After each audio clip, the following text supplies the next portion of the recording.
Hey, welcome back to Two Super Guys Trust Stocks. I'm Dylan. And I'm Vinny. And man, it's been a wild week for Alibaba shareholders. We've had a crazy ride over the last couple of months. We were just talking about how we're waiting for this GDP data to drop. And holy crap, it came out this week. We're going to see what the stock response was. And we're going to take a peek at the news story behind the Chinese GDP. All right. And So, we were kind of expecting this before we go into it to not be great because of what they were saying, right? They yeah, were saying, "Oh, hey, we're gonna do a lot of economy incentives, all that stuff," before this dropped. exactly. Okay, They were setting the bar kind of low and they were already anticipating, kind of like the down the road. I'm trying to think of a good analogy for real life, but this is kind of like the honey, I made you dinner, but I can also order a pizza if it doesn't turn out very well. got it. Yeah, hedging. you All know, right. uh, so over this, Alibaba is the one that we really follow the most here, but down on the week a few percent, but it really wasn't the move of the GDP announcement which came out here. That was like the negative driver. It's just we had a great period of ramp up, and we've kind of come back down, trying to find a level of support here from the kind of bottom side now, or top side, I guess you could say, for the support. So the stock's still kind of finding its own territory. The entire market, Chinese market, actually responded positively once we got the news here regarding the GDP data. Oof. Because although below last quarter, below their goal, it was still actually above what the anticipated number was, which is kind of crazy. And So if you remember, we that's talked not about good. this in our video. That's bad. That means that Yeah, Baba is showing relative weakness to the strength of the market. Not ideal. that is true. That is true, actually. So the headline number that came out finally was 4.6%. All right. This is actually above expectations for Hmm. the quarter, is below their 5% target for the yearly GDP growth, but still a sizable number, right? Yeah, Um, and if you look at the trend here, or if you want to draw out like you know, worst case scenario or whatever, this is like the worst quarter since like 2023, which is, just last year, in case yeah. you That's didn't just a know. headline. That's Yeah, a headline that'll be on some news stories. it 100% was, which is just kind of funny to me. It's like, oh yeah, it's like, today is the worst day of my life since yesterday. It's a little exaggeration. Um, but the actual expected number here was 4.5%, according to economists, and they came at 4.6. Okay. Other kind of data on the Chinese economy came out Friday this week as well, and was above expectations. Retail sales and this production number both better than they expected, and that they have this 5% target, still within their sights. It's achievable. Um, People will say, how much can you trust the Chinese reporting of their own statistics? Which, That's okay, fair. is Yeah. indeed. But this is the number that they put out here was 4.6%. Yeah, sure, the IMF may come out with their own actual, GDP growth estimate for the Chinese economy, but this is the number we have to work with. Beating that 4.5% expectation, less than the last quarter. So yeah, it's sequential like quarter on quarter reduction in the annual pace, but on a quarter over quarter basis, it actually expanded. So quarter basis, third quarter was 0.9% compared to 0.7. I know it's kind of weird to think about that. On an annual basis, it was down slightly, but on a quarter over quarter basis, it was up slightly. Yeah. I will say regarding the data, because, in the TLT videos too, people are saying, well, you can't trust unemployment numbers. And to a certain extent, that's true. They do revisions just like China. But at a certain Mhm. point, you have to draw a line of what you accept and what you don't. Otherwise, you can do zero analysis.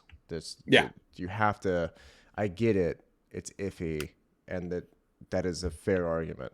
But at a certain point, you have to say what will you accept and what will you not. Otherwise, you can't even do any analysis because any number could be made up. So yeah, exactly. Yeah, I mean, people and their risk tolerance or uncertainty tolerance is pretty funny. Working in medicine, right? I always tell people it's like I've seen people get hurt rolling over in bed. Okay, there is no safe place. it's pretty you know good. um but that the data, particularly when they look at a month over month basis, according to their kind of statements here, September in particular was where they started to see some acceleration in growth, which is good. As we get towards the latter part there, you're not really capturing that fully, so you're hoping as you move into the fourth quarter of this year that trend from September continues throughout the rest of the year, in addition to this stimulus package, which is still kind of amorphous in terms of what it's going to look like. But we have a very solid kind of change here at the end of the third quarter and heading into the fourth quarter, which is what I wanted to point out there.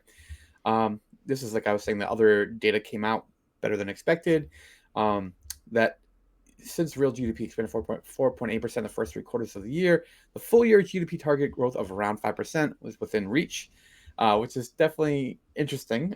So you know that if it's 4.8 and you're trying to get to 5, I feel like the target being close makes you that much more hungry to get it, right? Yeah. Hence If it the was like, incentives. yeah, if it were not achievable, if the number was 2.4% so far this year, you'd be like, whatever, we're not going to get to 5. But Yeah. they're right there. So I think that's why you're seeing all these announcements regarding stimulus, is that they see it within their sights and they just want to get just over that finish line. Um, so despite the multitude of changes, China's economy is not incurable, as some would suggest. I mean, if you remember that infamous like Kafka's Academy video from like 2 years ago now, almost. It was like Yes. 23 days to the collapse of China, and I should have throw that thumbnail in here somewhere. But Mm, uh, there's definitely some positive signs that they are addressing the problem, and that you're going to see that the data is not as bad as we would have thought, and that the stimulus coming down the pipe should really get us over that hump. All right. So, after release of a slew of disappointing economic data, China officials last month announced this, kind of stimulus measures, including, reducing the reserve ratio by banks by 50 basis points. Authorities continue to dip more stimulus measures throughout this month. Uh, Dip feed. That's kind of funny. Low consumer sentiment and flagging property sector. Okay, this is kind of exactly what we know.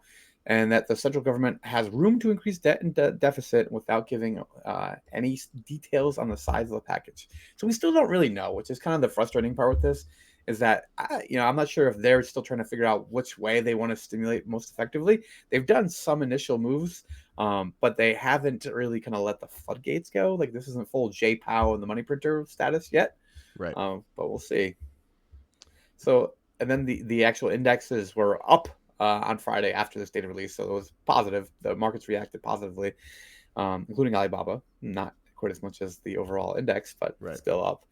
And then this final thing here was Bruce Pang, chief economist, head of research for Greater China, said the performance of the economy aligns with the market expectations given the weak domestic demand and the struggling housing market with slowing growth. So it's not doom and gloom, end of days.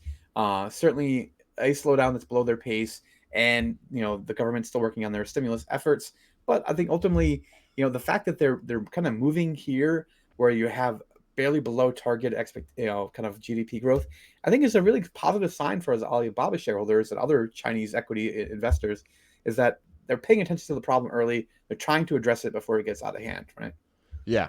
And also, I mean, their whole real estate thing is very unique to our situation. I do want to amend one thing I said earlier when I said Baba had relative weakness, because I remember JD was also down a similar amount. So it could just be that entire sector, because JD and Baba are in the same sector, competitors, but same sector. So, I mean, Yeah. it's good news. I know a lot of people are freaking out because they went down to 100, but I mean, you can't go from 70 to 120 in like 15 days and have it stay. So right Yeah. now we're just trying to find a healthy bottom. We'll probably I'm just completely guessing. I hate doing this because then it's time stamped. I could be completely wrong, but it will probably like go around 195, 105 and just hang out for a little bit until Yeah. we get some more information.